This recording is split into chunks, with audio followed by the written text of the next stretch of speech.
Welcome back to WCS America Premier League, where we are getting ready for our second series of the day. It's going to be IVD puCK against viOLet. Should be a really fun series. Nate, I know you're a big fan of puCK's PVZ. I'm a big fan of puCK. Been a friend of mine for a long time. And this is, what I think his fourth WCS season that we're seeing him here show up in the Premier League. Yep. He made it to the round of 16 for last season, so he was seeded directly into our round of 32. His PVZ, man, we talked about this before, he was the only player to take a series off of Hyun in Season 1 of WCS America, and as you guys can see, his opponent, of course, is going to be viOLet, quite popular in the American scene as well. Yes, he is. Of course, viOLet has an interesting history with WCS America. He qualified for the round of 16 in 2013 in Season 1, but he couldn't make it back then. Then in Season 2, he qualified again, but again, viOLet was not able to make the trip to the US. Then Blizzard said, like, hey, well, this can't keep going, You can't just qualify for WCS America round of 16 and then not being able to show up. So in Season 3, he didn't play at all in Premier League. But then this year, he came back and he tried to qualify for Season 1, but he surprisingly lost his challenger match against Top 3-2, but I think back then viOLet was still quite rusty. When he was in Korea, he just didn't really play a lot of StarCraft. For some reason, viOLet loves America that much that when he's here, he loves playing StarCraft, and when he's in Korea, he doesn't. So he didn't look that good. He lost against Top. Top played a very crazy style, and it was a silly series, but still, viOLet did not look like the old viOLet. However, I would say over the last few weeks, he's starting to play better and better, and he had a pretty good showing already at Lone Star Clash, and of course, this time, he did qualify for Premier League. Yeah, this is pretty much the return of viOLet, as we'd put it. He got his visa to come play in America for StarCraft. I believe he's staying in Texas. I've seen him on like Polt's stream. They both practice together quite a bit. And this is one of those situations where viOLet he has to get back on the up and up. We know him as a very successful player, especially, you look at 2012, one of the better years for him. And then coming back after kind of being in the dark for a while, this is one of those big opportunities where he can really show his stuff. But, like we said, puCK, PVZ, definitely his best matchup. When I look at this group overall, I like puCK versus Zerg most, not so much versus Oz. And that also, we have to take into consideration that the way that first series went between puCK and Oz, whoever loses this match has a really, really hard series again. Yep, because you have to go up against us, and that's going to be really tough. What's funny as well is that I just now think about this, because for some reason I didn't really cross my mind before. puCK and QXC have a lot of history with each other as well. I didn't do the homework on this, but I just know that puCK for a while was kind of complaining that he's always playing QXC. Every qualifier they play, every small event, they always run into each other. I actually just realized, I read this morning, there was a community thread on Reddit. puCK and QXC are playing a best-of-7 show match, I think, in a week or something from they already have another show match scheduled to play after this group. They just don't stop playing against each other. It's really cool though, because you get these ongoing stories and you get statistics that actually matter, because every now and then you see oh, he is 66% in this matchup. It's well, he played 2 games, but soon QXC versus puCK, there's probably something like 30 games or something to pull from. And of course, a lot of it was played in different patches and it goes back from a while, but it's really fun to see. And I do know that QXC for a while had the upper hand. The last time that I casted them against each other was, I think, in December, when I went to a grassroots event in Louisiana, which was a lot of fun. The Toyota Scion Open, I think it was called, and back then QXC played in the semifinal against puCK, and he won 2-1, but it was a really close series, and it was an enjoyable series as well. So that could be happening today, but first puCK is going to have to defeat viOLet, which is no easy task by all means. No, not at all. The first map that will kick this series off on, guys, is Overgrowth. And I almost feel like I feel like I could just read it off without, if there's a prompter. Map 2 will be Frost, probably. I didn't see it yet, but I would be shocked if map 2 is not Frost, and then map 3, map 3 could be something different. Yeah, we've seen a bit of bouncing around. I think, what is it? We've only seen in maybe one series, one map on Waystation, probably the least played map, or all 2. Yeah, Waystation is very. We had some challenger games, but yeah, then we're playing best of 5s, and that's more likely. I think in best of 3s, we're probably not going to see a whole lot of Waystation. Yeah. What we can say about viOLet is that recently I had the pleasure of casting viOLet at the Lone Star Clash Invitational, which was played just 2-3 weeks ago, the start of May, and he ran into 2 Protoss players that tournament. He defeated huCK in the group stage 2-1. It was a very close series in which I felt that huCK actually could have won, but viOLet did win. And then in the playoffs, viOLet played against Seed as well, the former GSL champion. But of course, Seed right now not really the GSL champion that he once upon a time was, even though he's still a great player. viOLet was able to win that series too with a 3-2 score. One of the games was on Overgrowth. I think it was game 5 that lasted like 45 or 50 minutes. viOLet looked good, don't get me wrong, but I didn't feel like it was flawless yet. You know, it was not like, oh, puCK, I have no idea how you're going to make this work against viOLet. I think there's a very realistic opportunity here. I said very, so Russian, that was excellent. I think there's a very realistic opportunity here that viOLet, or that puCK is able to defeat viOLet today. Very realistic. Very. And he is our red Protoss in the bottom left. From IVD Gaming, it is puCK, the man who loves to beat Korean Zergs and PvZ, up against this gentleman in the northeast. I think he's with CSN at this time, same people that manage puCK. It is viOLet. Yep, currently living in the Big A, Atlanta. I'm not sure if Atlanta is called the Big A, is it? I don't think so. I think there are like 5 Big A's in America. I think the Angel Stadium over here in California is called the Big A. Is it Atlanta? I thought they were in Austin. No, they're in Atlanta. They used to be in Austin and then they moved around, but I think right now they're in Atlanta. Cool. The Hawks. The Peach State. Damn. The geography. All right, well, we've got a hatchery first coming out of viOLet. puCK, of course, has opened up with a gateway in his main base. I'd say these two builds are pretty standard, Roddy. Nothing crazy out of either of these players, but we know, or at least puCK definitely has a style that's carried with him for a very long time in this matchup over the course of the last year that's worked out surprisingly well for him. I think we even saw him win a game with like Mass Stalkers versus Hyun on in that last series in Season 1, round of 16. Yeah, on Frost. puCK is the type of player that just loves running around with like Immortal Sentry Stalker, you know, make sure that he doesn't die against anything. It's a double hedge before a pull, by the way, over here for viOLet. And puCK at a certain point, like, don't be surprised if puCK in any given moment in this series suddenly walks around with like 46 Blink Stalkers with +3, because he just loves doing that. And it's like hard for a Zerg player to transition in the right amount of time to deal with something like that. You know, you might make a few Roaches Hydras first, and then you'd be like, man, this Blink Stalker ball is growing out of control, but now it's almost too late to do something properly against it. Well, the thing is, for the Zerg player, right, like Stalkers, obviously they're not the highest damage output units, but if you overextend into them, that blink can really punish you, and then trying to do anything like a fast Muto play versus that style gets shut down super fast by the upgraded Blink Stalkers. So puCK's got a build that's versatile, powerful, and of course we've seen him go into this multiple ways. A gateway opening is just one of many builds we might see him start off with in this series. Yeah, and just to follow up on what you just said, like by the time that you see that puCK is indeed heading for that unit composition, trying to suddenly get your Zergling melee upgrades out of something and trying to get Infestus and Ultras, that just takes too much time, and then you're going to die against those very same Blink Stalkers before you actually get there. So it's going to be extremely important for viOLet that he doesn't take any bad fights. And I know that sounds very silly, but against puCK that it's more important than ever, because he's just excellent when it comes to Blink Stalkers. He really is. And you know, I'm actually starting to wonder now, puCK is not one of those players, when we look at the build that viOLet's done, this triple hatch for pull, puCK's not really a cannon rusher. So I kind of like that we've already seen an opening like this, because puCK is probably one of the least aggressive Protosses in the very early game, at least in Protoss versus Zerg. So this is, I wonder how much viOLet's been studying up for this. Well, viOLet did make 4 sets of links, which I'm a little bit surprised by. That's a few more than I expected. Malis, of course, is going to head out. He's going to immediately find this probe, so that is nice for viOLet. puCK has not scouted at all throughout the entirety of this game, so he has no idea. For all he knows, he was playing against, you know, an early pool. Of course, he would have probably seen something by now. But, for, you know, it's possible for puCK that he thinks like, okay, you know, he could very well have speed between 550 and 615, which normally is very standard. Right now, what we see is actually that the extractors haven't been able to, or haven't even finished up yet. So it's a very economic opening over here for viOLet.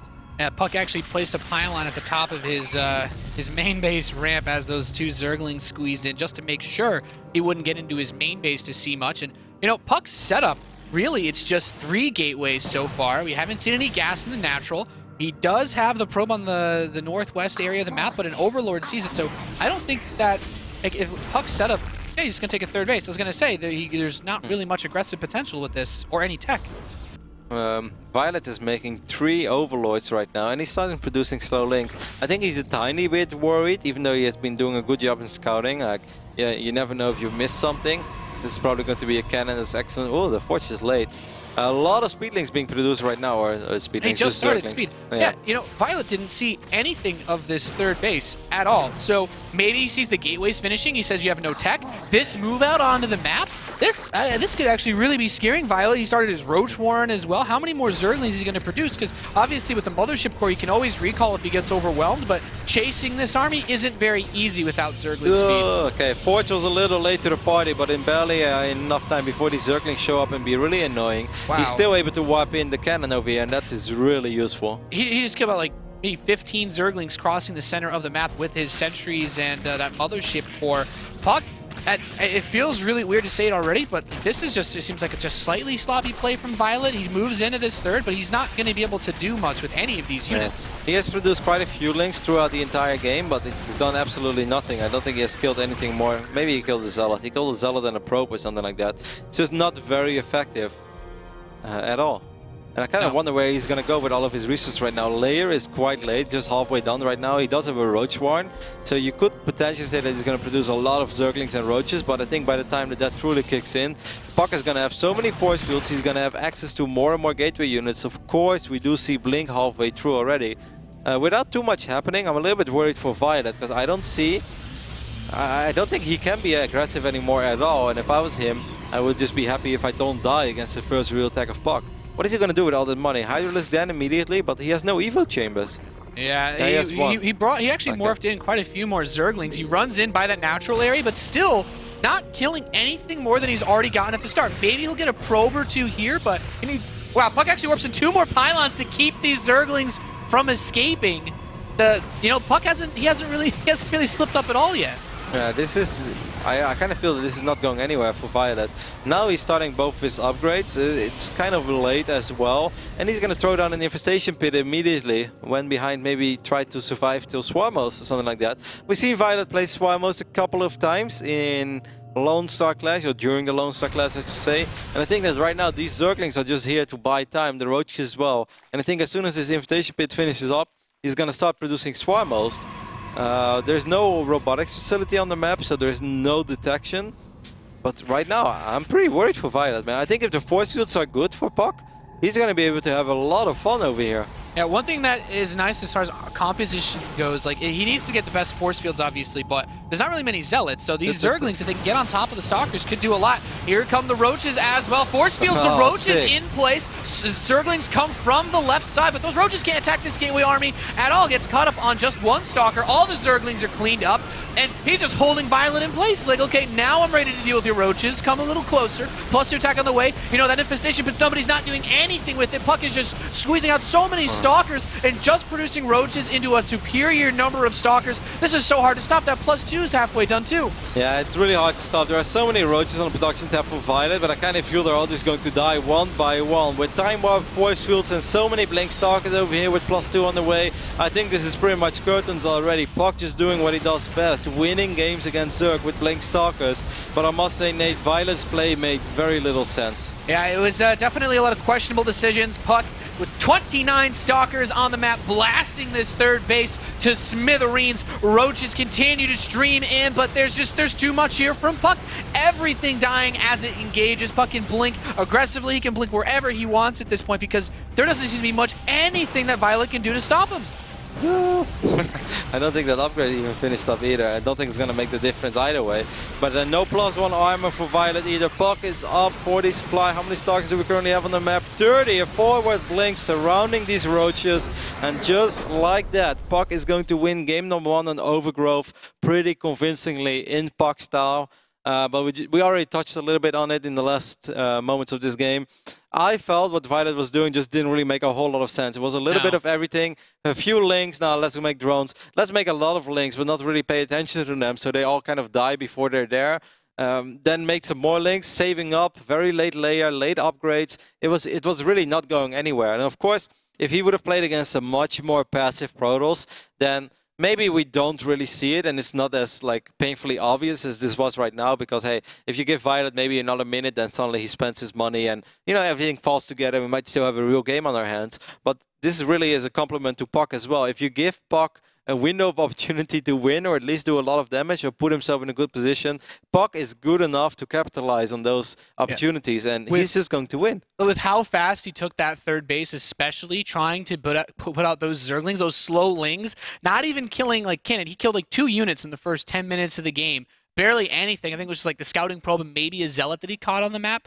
puCK was, I mean, we could say, I guess the best way to put it is how you said. He didn't really make any mistakes, but viOLet made a lot of questionable decisions. Map number 2 will be King Sejong Station, and I feel like I don't think viOLet needs to change much up, because I still think that puCK isn't going to cannon rush. I don't think puCK's going to proxy a gateway. That's not really puCK's style. So viOLet, maybe go for a similar greedy opening, but don't try to force anything early against puCK. I would above all I would love to see a real game plan from viOLet, because no matter what he was going for, in the end, whatever it wasn't really connecting. It all could have been done a lot quicker. Okay, the game is... Sorry, I'm just going to fire up this game real quick, make sure viOLet picks Zerg.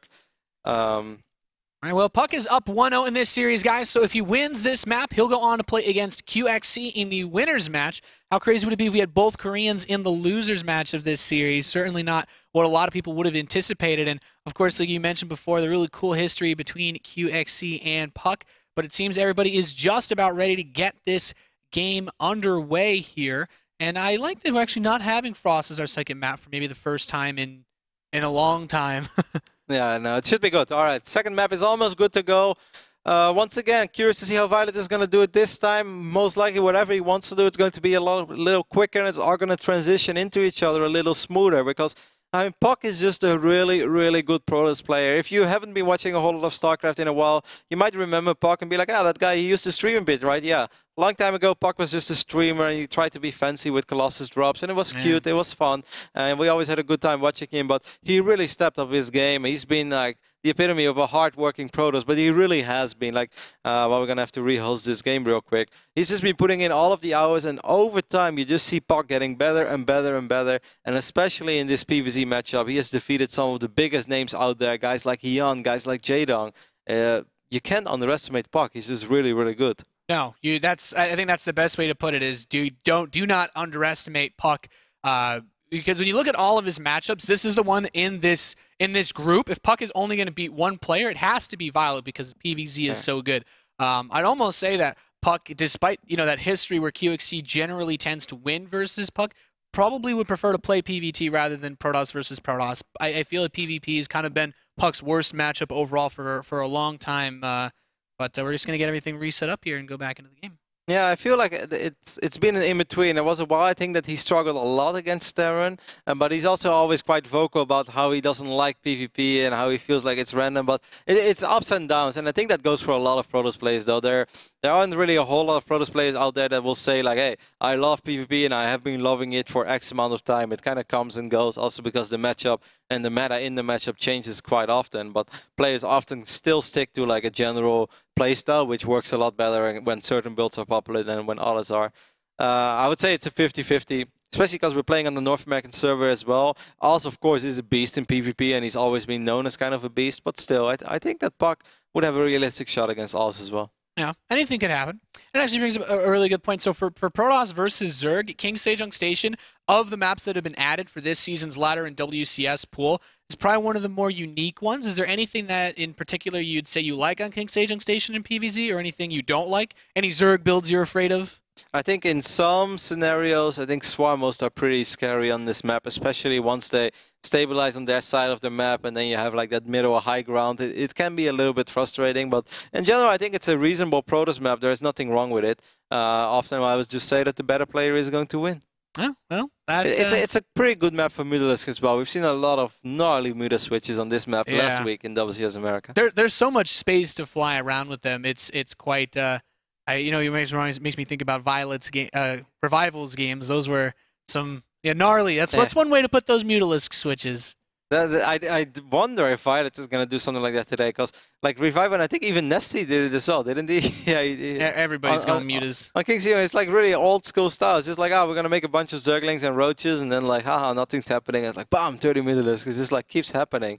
I wonder, like viOLet's actually one of the players that used to already do this in Wings of Liberty. Like I can remember countless of games, viOLet and Antigua Shipyard always the same. It's like open up with a bunch of Zerglings, roaches, and then like tada, Mudas, surprise. Well, I don't think we're gonna see it today, but I hope so. It would be fun. That could get crazy with how many stalkers puCK likes to make, guys. As you can see, we're loaded into the game. We're ready to kick off our second map of this best of 3. This is the second match of WCS America Premier League Group C. And spawning in the bottom right position of King Sejong Station, we have our blue Zerg player. It is viOLet. Currently down 0-1 after, well, I'd say the best way to describe it was sloppy play in the first game. His opponent in the top left, the red Protoss player from Team IVD Gaming, it is puCK.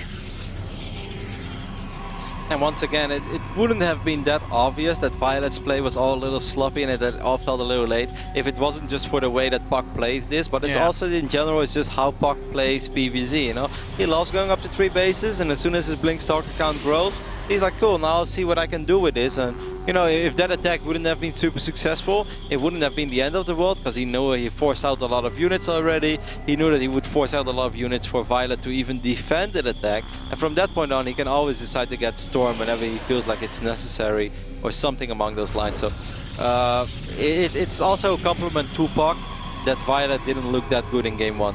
Yeah. Because, you know, if puCK wouldn't have played the same way as he did, then it wouldn't have been as obvious as it was. And puCK's going to open up once again with a gateway first. A drone scout being sent. We've seen a lot of drone scouts on this map. I think in the Korean scene especially, this is one of those maps where I guess cannon rushes happen a little bit more frequently. But he is going to go hatchery first, and he can at the very least confirm that there's no forge. He doesn't have to worry about any type of rush. Yeah, most likely it's going to be a very similar opening from puCK. puCK didn't seem worried at all. I must say, this is something I really appreciate from puCK's playstyle. He doesn't seem to be a Protoss player that stresses against Zerg. He's just like, you know, 3 hatch with first, that's fine. I'm just going to do my thing. That probably means that you're not going to be aggressive soon, so I have some time for myself as well. Well, I know there are quite some Protoss players out there, and especially myself. If I see a start of the opening like that, I was like, oh, I'm so far behind economically. Like, what can I do from this point? So, looking at the map difference, right? The fast third hatchery is on the way before the spawning pool for viOLet. This is the same that we saw in the last game. Do you think this map is one of the ones where puCK can push that fast third nexus as well? Or is it too difficult compared to Overgrowth? No, I would say that it's even perhaps a little bit easier than Overgrowth. You could say that it's a little more exposed over here, but with some cool SimCity and above all the rush distance by ground is extremely long. So if viOLet wants to do something about it, it would be a massive commitment, and if it doesn't work, then it's almost game over, because then again, you're in a similar scenario where puCK is just going to counterattack with a lot of Blink Stalkers. So I think we're going to see a very, very similar opening phase of this game, but we'll probably see viOLet's real game plan unfold this time. Yeah. You know, one of the other things that you mentioned, puCK, it definitely exudes an air of confidence in this matchup. I actually got to talk with him a bit before the series yesterday, and he's definitely saying he feels like his PvZ is strong. But I think one of the other things, the way that he plays this matchup, and it kind of showed in the last map with that fast third nexus, he's not scared of being attacked, right? He knows he's a player that would rather defend than be aggressive early on, and then piggyback off of whatever greedy play he was able to get away with to make those later attacks work. And this is what I'm looking forward to see, is when he does actually go for that third base.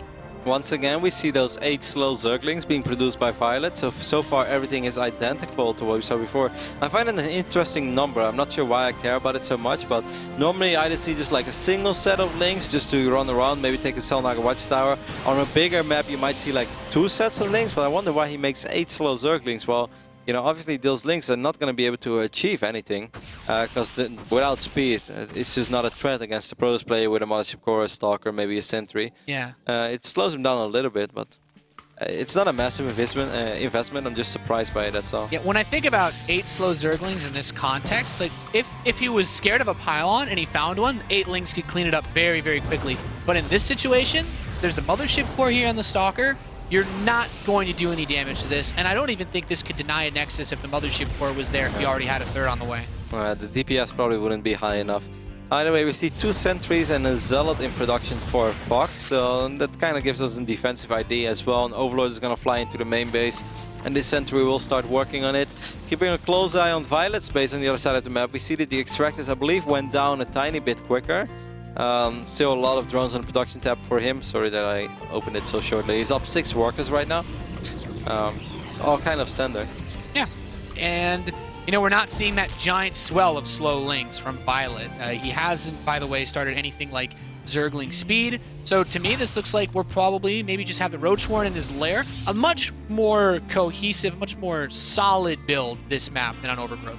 This layer is a lot quicker already as well, though, because in the last game it was like 8 minutes and something, and that layer was only halfway done. Right now it's already going down, so if viOLet decides to, you know, by the time the layer finishes up, immediately throw down Roach speed, by the time that the real attack from puCK would come, this time he will probably have a crazy amount of Roaches out. Because let's not forget, the last game, viOLet could have had so many units, more than he actually had. Yeah. He was just like, he was waiting, he was indecisive, his upgrades didn't even line up that perfectly. And then above all, you know, by the time if you get attacked and suddenly you have 22 Roaches on your production tab, then you know that you've just like misplayed the game, because that should not happen. So we have Zergling speed on the way for viOLet. Obviously, when his lair completes, we'll probably see Roach speed. Do you like this Ling Roach setup versus the style that puCK goes for? Obviously, it's a very no Colossi style for puCK generally, so you'd think Zerglings could be effective, but it doesn't seem to be, not in that first game, very effective. I don't know, I mean, if I'm gonna say no and viOLet gets a cool surround on all those sentries and he picks them up and then wins the game, then obviously I look very stupid. But if you ask me right now, I don't really like it. I think this is a massive commitment for viOLet. He is making a few drones behind this. Okay, so maybe it's not as massive as I thought it was, but 23 Zerglings, 4 Roaches. puCK is moving forward right now. puCK has to be careful. We see a Hydra den going down as well.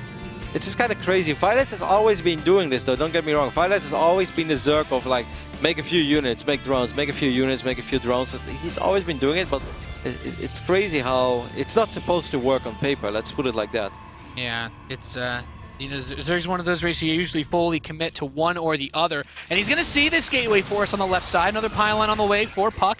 +1 attack is not complete just yet either, but his third base is ready. He's got a cannon, as well as some additional gateways finishing up to lock that down. And at the very least, he should be able to force out a lot of units. There's no observer, so he can't clear this creep. And stepping too far forward could be a death sentence for himself. Zergling's trying to run in from behind on the sentries. Force fields a few of those Roaches, but still managed to get a couple hits. Think picks off just 1 sentry. He's trying to get the sentry in the back. He does grab a second sentry kill. That was the third one, I think. I think I picked off 3 sentries over here, so that wasn't too bad. Yeah, not too bad at all. It's really scary to push this far and creep, because +1 attack is about to finish, but he still has about 30 seconds to go for Blink. And all it takes is, you know, just a couple seconds of getting surrounded for you to pretty much throw the game with this type of push. Okay, but he did force out a lot of units. He also knows with the creep spread this game for viOLet it's going to be a lot harder to step on creep. So puCK is retreating for now. A couple of pylons are going down. We have the first Hydras on the way, and those Hydras are scary, especially if they can somehow get a good engagement or a good concave. We see viOLet going up to 4 bases as well. The robotics facility is just halfway done. So I would kind of say that it's likely that viOLet is going to go for a big Roach Hydra attack. We also see the Infestation Pit go down, by the way, and see what he can do with it. But if he can't win the game, then he probably needs to get something else ready, because of course by the time that Colossus show up, this army is suddenly not all that intimidating anymore.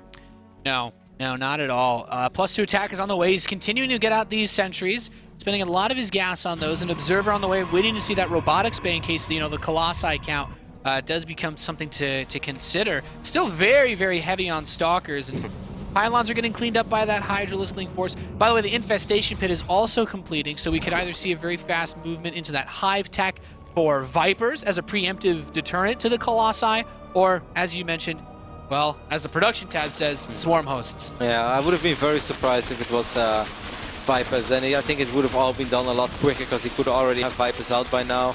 I think he's just doing this because he's...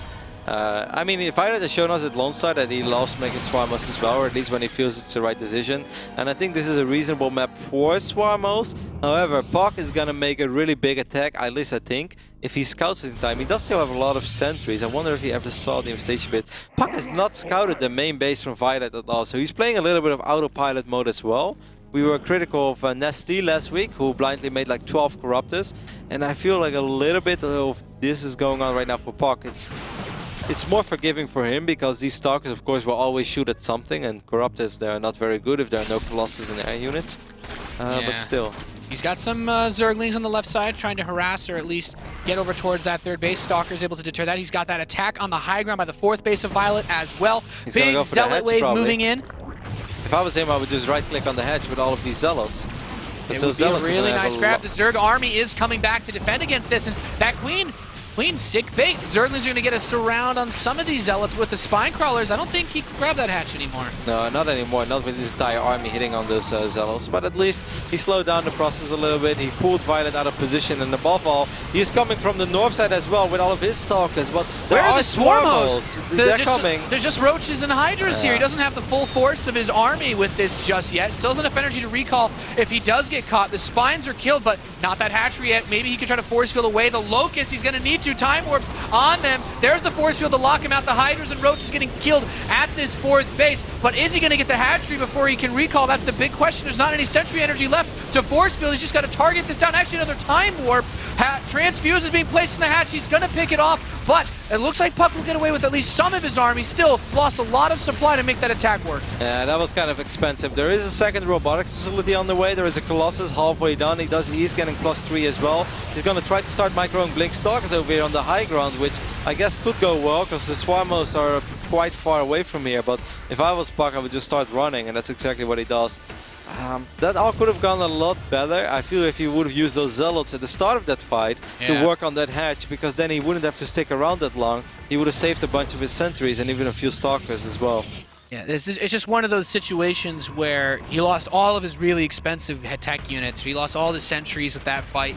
And you still have Stalkers, but Stalkers are historically not the greatest unit versus these Locusts, versus these Swarm hosts. And the fourth base of puCK, I feel like this could be very easily shut down by this this Swarm host. Yeah, these Locusts are going to work on this Nexus. I don't think there's any way that puCK is ever going to be able to get this base up. He's producing 2 Colossus at a time. You would say normally if your Colossus count is between 5 and 6, you can roast almost any amount of Swarmos or Locusts, at least as long as the Swarmos number is not like absolutely ridiculous. At the same time, a massive Zergling counter over here on the right top side of the map. puCK is able to save most of his probes. So far, not a whole lot have died, but that's a lot of Swarm. Yeah, those Zealots are trying to go to town on this force, and with those, you know, the upgrades being even between these players, he's having a very hard time breaking them. And this is enough so far from the Lynx, while the Hydralisks come up with the Swarm host, with those waves of Locusts towards the natural, and he's forced to burn a couple force fields. He's got double Colossi production, but this is still an awkward situation. viOLet has just now rebuilt that fourth base. Yeah, puCK is in a lot of trouble right now. That attack was a pretty big commitment by him, and viOLet just barely hang on there. It was closer than it should have been because the Swarmos were a little bit out of position in the start of the fight, but viOLet's still doing a lot of things right. Right now, this is like that scenario where you're losing units against 3 units, you're just trying to get your Colossus count up, but by the time that you finally have enough Colossus to deal with all these Swarmos, there's already the next thing from Zerg that you have to worry about. Whether it's Roach, Hydra, Viper again, when you have no High Templars, or if it's going to be Ultralisk or something like that. Or even a Muta switch, you know, it's all scary. I don't think a Muta switch is the best idea against a player who loves Blink Stalkers as much as puCK does, but we'll see. Yeah, he's got the Spire complete. Stalker's still harassing from the high ground on this fourth base, and you know, puCK is being persistent with trying to find ways to get in little bits of harass here and there, despite having a lot of pylons on this map cleaned up. But the big question is, will he ever be able to push through these Swarm hosts? And I don't see too many ways for him to do it. He's got his best chance when they're off creep, but even now he can't get in. And these Zerglings deterring here, pulling in with the Vipers on the Colossi, not actually able to kill too many of them, so he's still got a good defensive setup. That's a really bad fight for viOLet. I'm not sure why he's trying to push the issue there that much. He lost a lot of his Roaches and Hydras. Does he have an observer? He does still have a fight. There was an observer before. I can take a look where it is right now. It's over here on the... It's above the Swarmo, so it's fine. puCK is doing a really good job here. Like, puCK lost 3,500 resources more than viOLet after that big fight on the left side. Right now it's a lot closer. It's still 1,000. This one Zealot is doing a really good job on the right side of the map. We still have some Stalkers being annoying over here. A few Zealots are going to try to be warped in, trying to keep this Python alive. And this is actually really good harass by puCK during in all of this. He's keeping a lot of these Zerglings back, and you know, he's trying to trade minerals for minerals so that he can harass this, but that hatchery on the right side is going to get picked off by the +3 Zealot. He gets on top of the Swarm hosts now with these Stalkers blinking in, and he's picked off about half of them overall. He's going to lose a Colossus, bleeding out a few of these Stalkers, but he's taken out the majority of this force. And on the production step, what is the next step here? Mutalisks. But does he have lava? Yeah, okay, he still has a lot of lava. I'm not sure why he wasn't producing more. I guess it's just a matter of time. He can go up to like 25 Mutilis. We're taking a look at the star count. It's like 21. These Stalkers have reasonable upgrades as well. There are a few defensive cannons in place. He did lose the Nexus in the long run.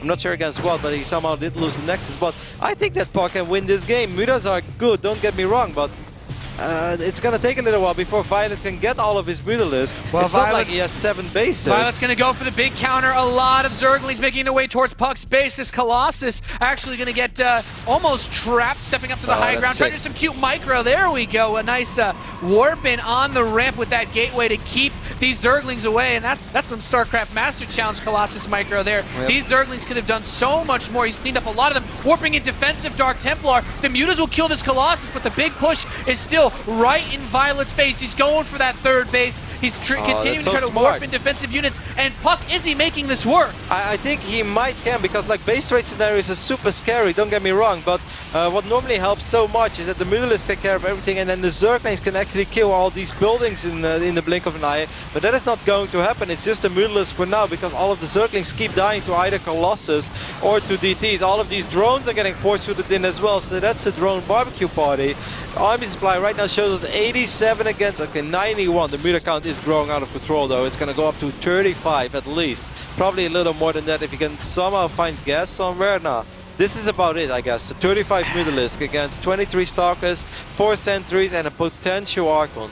I'm starting to like viOLet's position in this base trade, though. He's got hatcheries going up all over the place, and I'm starting to worry if this Mutalisk count is too much to defeat for puCK's ground army. The Colossi are all out by themselves. The Stalker count that he has here aren't enough. He kills the Spire, which is great, don't get me wrong, but he should run with these Stalkers. He should really run. I don't think he can take this fight. It'd be nice if he could kill the Zerglings with the Colossi, but that'd be all he could really get here. These Stalkers are all going to die. Okay, he still has a lot of Stalkers at home. He has 15 Stalkers on the other side of the map. In the end, the Roach Warren died. Like, a lot of stuff has died for viOLet. He has 22 drones still on the map right now. puCK is actually mining, because of course, you know, this base wasn't consistently mining. That's a lot of cannons as well. You know, that Stalker ball is going to grow. I would love to see 1 or 2 more Archons. Does he still have the Dark Shrine? I guess he lost it, right? He does have the 2 Dark Templar. Yeah. The Overseer is there, so he might just lose these Dark Templar for free. I like this defensive position. Frozen Overcharges cast. He can't really attack this. Getting the Cybernetics core is nice. The Stalkers are really the only form of anti-air that he has on the map. This tower defense is awesome. Yeah, well, the DTs are killed. An Archon, I think, would be really useful against Zergling Mutalisk. And he's going to clean up the rest of the buildings. There's still a couple gateways here. He can shut down 4 of them. And that'll leave puCK with just the 3 gates at that natural or third-ish base. And, well, he has to rebuild the Cybernetics core. Can he even get a probe out to build it? Yeah. Well, he has queued it up for a while. I think it's this probe. Which probe is it? Which probe is supposed to build that Cyber core? One of these probes not doing his job. Okay, so he's indeed... now he's really trapping in all probes, I think. I'm not sure if that's on purpose or not. I wonder if puCK is aware of the fact that the Cybernetics core is still not on the way. Okay, I think he is right now. I wonder if puCK... The thing is, right viOLet's mining now. viOLet's mining on that left base. He's got a hatchery about to complete on the right side. And these Mutas, like, viOLet doesn't even need to do anything anymore. He can just chill back. All he needs to do is make sure that if puCK leaves his base, he comes in and kills it, or that puCK doesn't take any other bases. But right now, it's not like viOLet is out mining puCK badly. I'd say puCK is still mining a little bit more than viOLet is. puCK has a lot of static defenses these as well. mineral patches are so low. He's broke in just a couple, like maybe a minute or 2. Yeah, that's true. A lot of them are running quite low. Yeah, he's going to kill the Assimilator. He's like, yeah, Mutalisks regenerate health very quickly. And I don't think the number of Stalkers he has is enough to contest but look at Mutas. his bank. If he warps in like 10 more Stalkers, then I believe in the power of the Stalker. It's so hard to call. This is one of the tightest SimCities ever to try to defend. It's 0-0 Mutalisks though, don't forget. It's 0-0 Mutas against +3 Blink Stalkers. That makes quite a difference. Yeah. I'm really scared though. I just feel like the map control being so heavily in viOLet's favor. I think it's going to take some seriously impressive micro to get out of this for puCK. The Spire is being rebuilt. Not too much in the bank to rebuild them with, of course. And puCK is really just trying to find places to build more and more of those pylons. Army supply shows us right now 48 against 76. These Zerglings, they can actually be a bigger problem. We have 22 of them right now. They have 2-3 upgrades, so they are a lot more fierce. I think they even have adrenal glands as well. Let's take a look. Yes, they do. Mutas are going to poke these pylons, and the thing is, even if you can't kill him, he's spending so much of his bank on pylons that it's reducing the number of stalkers he can build. He is starting a Nexus on the right side. puCK is going to try to grind this one out, but without being able to make units, it's going to be quite hard. Gets a Mutalisk there for his efforts, so that's something, but they're not very smart building all those pylons over there. I'm not sure why he did it so close to the high ground. The biggest problem right now, I feel, is not necessarily those Mutalisks. I feel it's going to be those Zerglings. He really could use like 2 or 3 Archons, and this is just a completely different game. And look at the gas that he has in the bank. He has a Cyber Core. Of course, he could always lose again, but I wouldn't mind seeing him up in the Twilight. He's going for sentries. The Mutas are headed towards that right side base of puCK. puCK has to defend this. His stalkers are just barely out of position. The Nexus, he could just target this down. He's going to get the probes as well. Loses 1 Mutalisk. The Zerglings are immediately going to be... Okay, splits off a few towards that third base, but... I mean, those Zerglings are not going to kill all those cannons, and they're not going to do that. Yeah, you made a really good point with the amount of gas versus minerals. I think actually some Archons would have been really nice to have right now. He's actually baiting this time around. There are those Zerglings! This is a little too in the open for puCK, I feel. I don't think he can take this fight. Throws the force fields to stop the Lings, but it's not enough. He's got this around. These Mutas are going to chew up all of the stalkers of puCK, trying to escape to that Nexus, warping in just 1 sentry. Photon Overcharge won't save him here. GG. viOLet ties up the series 1-1. And both these matches so far going down to the wire between our Koreans and Americans. Yeah, that was a very fun and entertaining game. I think in the end, it didn't have to end like that. I felt that puCK, as a Protoss, it's often, you always worry, it's like, oh, playing against Mutalisk, he probably has like 3 hatcheries up and running right now. I really need to do something. But of course, for us, it's a lot easier because we're sitting here and we see the income tab. It's actually like, puCK, you don't really have to do a whole lot right now. You can sit back. Of course, you're going to have to overcome a little bit of time where you're going from your third to your fourth base and your opponent is mining. But you know, how many Mutalisks was he going to produce in that short amount of time? I felt that puCK could have done a little bit better there in the late stage of the game, but it's really hard to keep your cool and stay focused. There's so much going on, so much you have to focus on that it's really hard to fault either player for any mistakes made at that point in the game because base trades can be so hectic. Trying to manage keeping at least 1 base alive while keeping track of where your opponent's trying to hide their bases, and puCK played it about as well as he could. I think viOLet definitely got his map's worth out of that, though, being able to use the swarm hosts to defend puCK's big attack before making that Mutalisk switch. Yeah, it got a little closer than it should have been, because in one moment viOLet was up like 60 supply, and he also he has like 4 bases against 3, and above all he had money in the bank, like 3,500, 2,500, something like that. You're like, this can go wrong. And then he was pushing the issue a little bit too hard up that ramp towards that natural expand from puCK even. And he lost a lot of Roaches and Hydras, and suddenly the momentum shifted into puCK's favor. The good old Muta switch, well, we spoke about it in the start of the game. It was a little different than we thought it was going to be, but it did still happen. Yeah, it's it's one of those unfortunate situations as a Protoss player. You're like, yeah, I managed to kill all the swarm hosts off. It looked like he had a really good thing going, trying to grab that 4th base at the same time with his harass, and even getting like those DTs spread around. But we're going to have to see if he can bring it back in the final map of our second match. We're going to play this out on Habitation Station, and no frost. What's going on over here? This is shocking, guys. Habitation Station in our last map, I think that is the map that works very well for puCK. Because if you just think about how short the rush distance is, the moment that puCK is going to feel comfortable, he's going to walk across the map and his blink stalkers are going to be hitting your hatchery by the time that you see them at the Zelnaga Watchtower.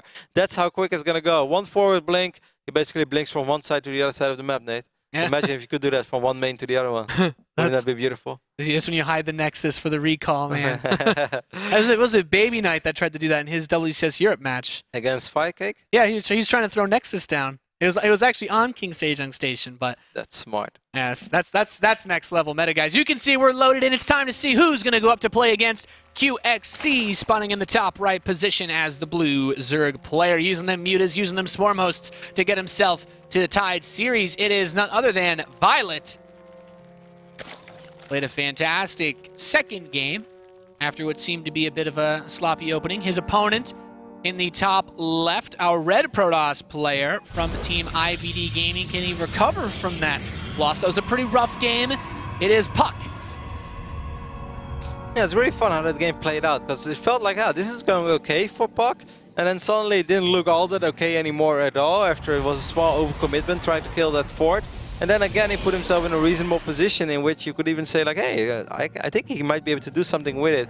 I think he should have sacrificed those Colossus and Sentries on the bottom side of the map a little quicker and just blink out with your Blink Stalkers, because in that phase, like, Blink Stalkers were the only unit that mattered. There's no way he was going to kill those Mollusk anyway, so you might as well just try to save whatever you can save. And I felt he could have saved like 5 or 6 Stalkers, which in that phase of the game I feel are worth their weight in gold, because every unit was so damn important.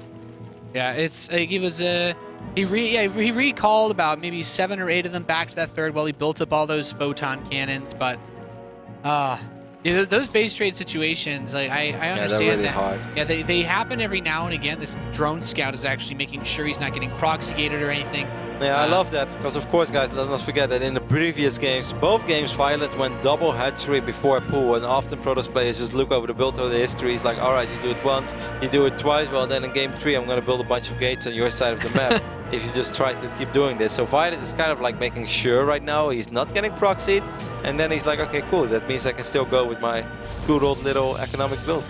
Yep, and that drone with the Overlord gets a full scout of the main base. You can see everything that's going on. And he heads down to the natural. viOLet's not much of a proxy hatcher, I don't imagine. No, that would be something. It's different this time though for viOLet, despite scouting, and he was sending a drone down, at least I thought I was, maybe I'm imagining this, but he's going to follow it up with a Speedling opening this time, Nate. So we see the spawning pool go down and an Extractor as well. So he start mining gas. He's going to have quite quick speed. I think it's still going to be down a little bit before the 6-minute mark, 5:50 or something like that. So if puCK is not anticipating this, that could get a little dicey. Then again, walling off and Habitation Station is no rocket science, so you should have a wall off way ahead of time. And if he sees that, it might actually be nice, because I think in general puCK does like seeing that, hey, I'm playing against a speed opening, which means that your opening is a little less economic, so I can just sit back and then still go up to 3 bases the way I want to. Gonna have to be a little more careful, because I know you have speed already, but shouldn't change that much. Yeah, puCK has shown in the small numbers engagements, at least so far in this series, that he's very capable of staying alive, not losing too much. That Nexus, of course, I believe it was spotted by the Overlord in the natural, so he knows what exactly he's going up against. Zergling speed is on the way, stops mining gas, we won't see any crazy follow-ups. But on this map, you know, the rush distance, you mentioned it, much shorter. This could also work, of course, in the favor of viOLet if he does want to bring a very fast attack. Yeah, it's kind of funky, because his speed is going to finish up around 620, which is, you know, later than you normally expect it. It's a lot quicker than in the previous games, but it's still late for the regular opening. Even with a hatch first opening, you could get speed a lot quicker than that. So I'm a little bit surprised to see where viOLet wants to take this. And I kind of do feel that he wants to make a big swell of links, but this time just surprise puCK with the fact that, like, hey, this time I did actually open up speed, because you didn't even scout it in the previous game, so you're probably not all that worried again. puCK does see that this hatch is a lot later than it was in previous games, so I kind of wonder if that immediately triggers an alert for him and be like, hey, I'm probably playing against the Speedling opening over here. Yeah, the probe is going to come. It sees the Zerglings moving in. He does not get the block off, though. And does we really have anything other than the Stalker and Sentry? No, he's going to try to get any additional probes that he can.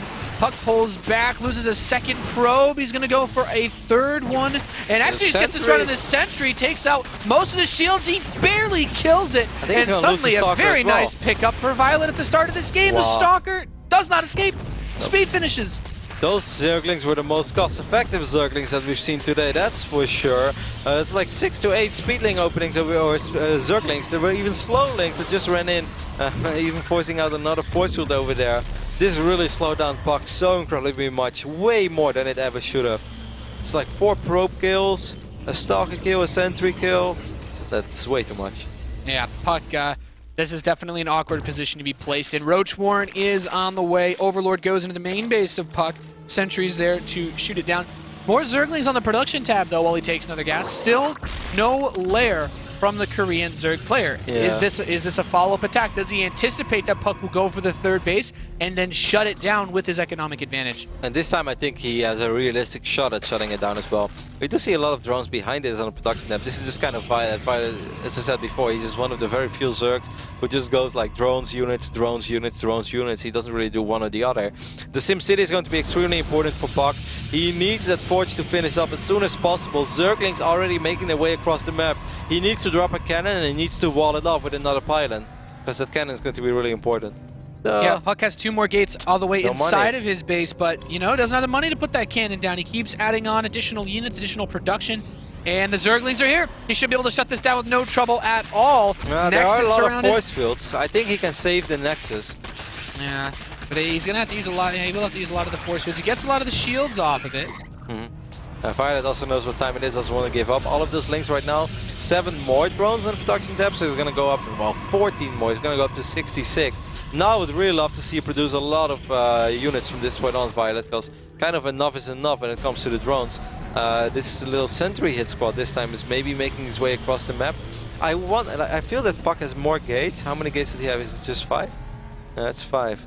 With Yeah, 2 more? A couple Zerglings tried to hit the front. Yeah, he's got 7 gates. Yeah, So 7. only 2 of them haven't been changed into warp gates Yeah, I yet. feel that this is not necessarily like a fake third base, but I do feel that he wants to be pretty damn aggressive with all of these gateways, because 11 gates is a little more than I expected normally in this phase in the game. But viOLet is ready for this. He's more than ready for this even. With 14 roaches on the production tab, I think viOLet has the pieces in the right place to defend this attack. Yeah, I feel like puCK, like a best case scenario is he might finds a way to manage to either get the hatchery or some drones. Worst case scenario, he can recall, but already his reinforcing pylons are being eaten up by the trail of Zergling. I love that. viOLet sees that pylon being wiped in as well on the top of his creep. It's a little bit annoying. Forceful scores are still scary, don't get me wrong, and there is no burrow, there's no roach speed either, but there is not that much DPS in this army from puCK. And above all, as soon as there are no sentries, there is just not that much killing potential. Maybe one more wave of force fields, and then indeed taking out this hatchery is a realistic possibility. Yeah, he's going for it, targeting it down. He can recall afterwards. He still has a lot of force fields left. There he goes, locking some of these roaches out of position. And now he can start to parse this army apart. Drones being pulled by viOLet to try to save this. And this is puCK's best chance of getting some serious damage done. So much of the army still not fighting. The force fields break, but another solid wave to keep him at bay. He kills all the drones at the third and the third base and recalls with all of his sentries. Wow, puCK makes such sick attacks that you really don't expect are possible. Damn. But excellent use of that very heavy sentry army, making it hard for viOLet to engage. I think viOLet was a little too cautious there. I think sometimes the best thing is just to run in those roaches and keep making roaches behind that, because roaches just don't die that quickly against sentries and stalkers. But it was a very hard army to engage because of all that sentry energy, and suddenly what looked like a real puCK is looking very, very bright right now. He's up 15 workers, he's up a base, he still has most of his sentries, so he can drop a lot of force fields, which he really has to, but he has a photon overcharge to work with. Okay, a couple of defensive force fields go down, and as soon as, you know, he starts getting blink, and look at this, viOLet getting here, enduring locust on his side of the map. Yeah, I think Swarm Hosts on the menu once again for viOLet realizes I'm probably not going to be able to break you with just Roachling. Interesting to note, puCK has not gotten any upgrades off his forges, just now starting +1 attack. So those Lings and Roaches, if he does end up taking another fight reasonably soon, it's going to be hard for him to have any type of advantage. Yeah, such an interesting game, such an interesting series so far. If you guys just joined us earlier today, we saw QXC defeat Oz. So the winner of this series is going to play against QXC, and of course the loser will go on to play against Oz. A lot on the line. All of these players already get $2,000 for qualifying for Premier League. But if you win today, you get an extra 100 WCS points and already an extra $1,000. And of course you're still in the running for so much more than just that. So it's a big day for these players. Big day for us, Nate. It's a big day for America. Big day for America in many ways, of course, as this is a pretty cool group to see for our first American players playing as well. The Swarm Host count is rising quite steadily. 5 more on the way, 5 already out on the map. Enduring Locust is about to complete, so this is becoming one of those types of setups that you can't really break with just gateway units, especially not without that blink upgrade. I don't think he wants to break it. I think he's just looking for another opportunity of dropping a lot of force fields. And look at this, if he just gets himself here, he should be easily able to take out this fourth base. Yeah, that could actually work very well. Yeah. He's got his whole army here. He has a recall available. Yep. And the next wave of Locust is not going to be there in time to save this hatch. Just a nice pick off for puCK, and he could even still try to press forward with his force fields. There's so much here, so many stalkers that puCK still has a very powerful attacking army. Only thing I'm worried about is because he still doesn't have his blink, of course. So if he does get surrounded, if the Mothership Core gets put out of position, he's in a scary spot. His fourth base is on the way, and I feel like the Zerglings really threaten that. He needs to get back to save that. I think that's an excellent recall. I felt like he tried to make something happen, but then he realized it's just a few too many locusts. These Zerglings are going to try to do something about this fort base, like you said, and they might actually be able to force the cancel this time. No cancel just yet. He's going to try to save it, but it will die instead. Good force on the other end, though. A lot of roaches. He's going to get a lot of roaches in exchange for that loss. The force field donut wrapping around these roaches. Blink is complete as well. There is no escape for this Zerg force. He's trying to hit the natural. puCK has a Zealot to defend with a Colossus. viOLet not able to get too much more than that Nexus kill, but 7 more Swarm Hosts. He's really committing to this setup. I feel like, though, on this map, it's a bit easier for puCK to play ball against this composition than King Sejong Station. Actually, this can be a very good Swarm Host map. For instance, I've seen Snoot play some ridiculous games on this map and a few other Swarm Host uses as well. It all just depends as well on, like, what is the state of the game when we go into the Swarm Host. Like, Swarm Host in one game is not necessarily the same unit as in the other game. Well, it is, but it doesn't always represent the true scenario or like the chances of one player. Because right now I feel that puCK is in a pretty okay position. Losing this fort base again would suck a little bit, and I think he is going to lose it. I have no idea why he was so out of position. I kind of lost it while I was just thinking about Swarm Host, but I think that puCK has a realistic opportunity to do something about the Swarm Host in this game. If not, at least get enough time out to get a different answer. We've seen a lot of approaches lately to dealing with Swarm Host. Some people still say that just like the heavy AI units is by far the best. It's of course the most expensive one as well. Just Stalkers alone is not going to cut it. Stalkers and Colossus is probably not going to cut it.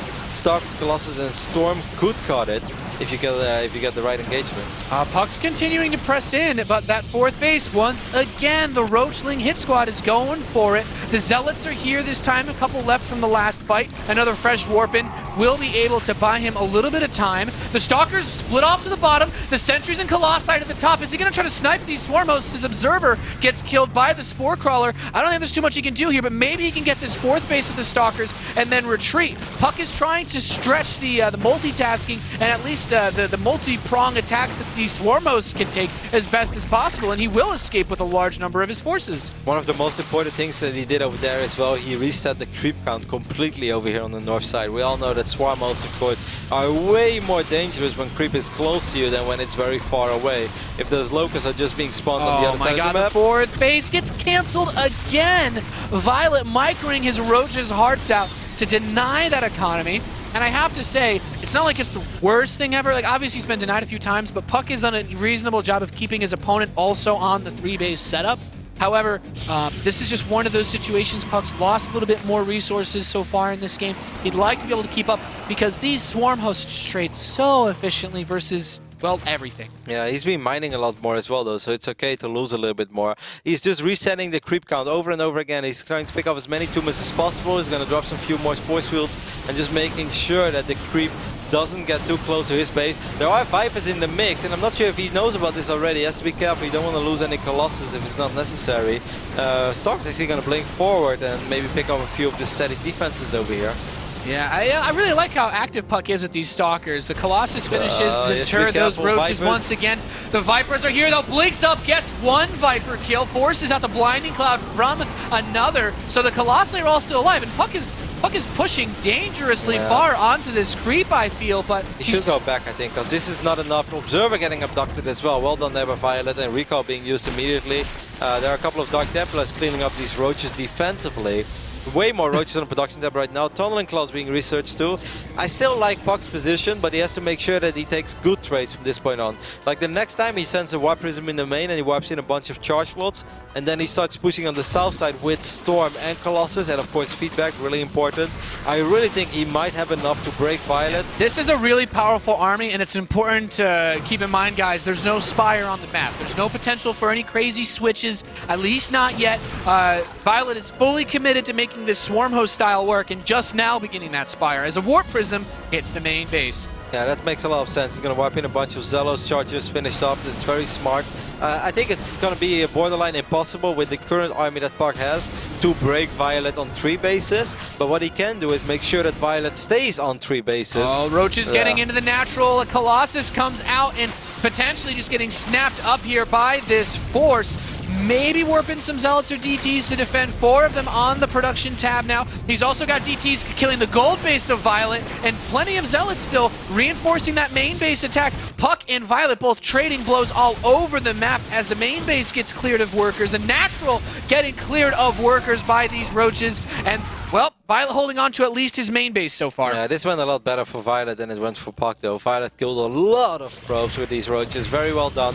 I love the roach counterattacks in this phase in the game. As a Protoss player, you're not really thinking about it anymore, and then suddenly it strikes you. Look at these High Templars, by the way, really exposed. 2, Move 3, commanding the Colossi! 4. No, just 3 High Templars. Still an expensive pick-off. Well done there. viOLet really making these roaches worth it.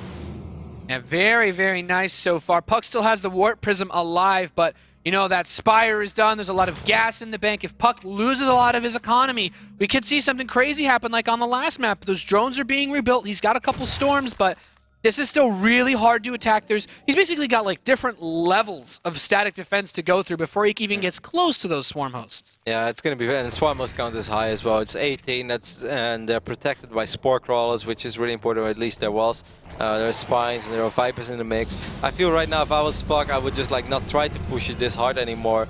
Just reset creep wherever you can, but don't commit to anything. He lost a lot of workers, and as painful as it is, the best thing he could do right now is just try to reset or climb back in the worker count. He's already up back to 50, he was on 36, so this is fine. Don't lose too many units against all these free units. He's resetting the creep again, very well done, but don't overcommit. There are vipers though, maybe some feedbacks? Pulls in one of the Colossi as another Roach hit squad with that +3 attack. Hits the 4th base of puCK. This could be a devastating loss for our Protoss player who burns 1 time warp. He's not going to recall back to this 4th base, so this is all but lost. Maybe as puCK continues to press in. And you know, these Locust waves continue to just push him back, losing a more High Templar. He's got a nice amount of Colossi with the Warp Prism to reinforce, but puCK kind of has to kill him right now. Yeah, it's gonna be hard. Like, he just doesn't really have any money to reinforce his army properly anymore. viOLet is maxed out. Look at those 9 Corruptors on the production tab as well. There's barely any NDR in this army of puCK. And viOLet with those super effective roach counters, I think he has done it. He has picked puCK apart. puCK overcommitting a few times against these swarmos. 1 more Colossus will get abducted. A lot of High Templars have fallen, and I think as soon as these Corruptors show up, it's going to be really, really hard for puCK to keep his Colossus alive. Spine Crawlers as well adding in now. The Stalkers blink forward, but they're not going to be able to kill these swarm hosts in time as the Corruptors just start to wail on the Colossi, and that's it. He's got nothing left to deal with the Locust. The 3rd base has been forfeit to the Roaches as well, and viOLet looks like he will go on to play against QXC in the winners match.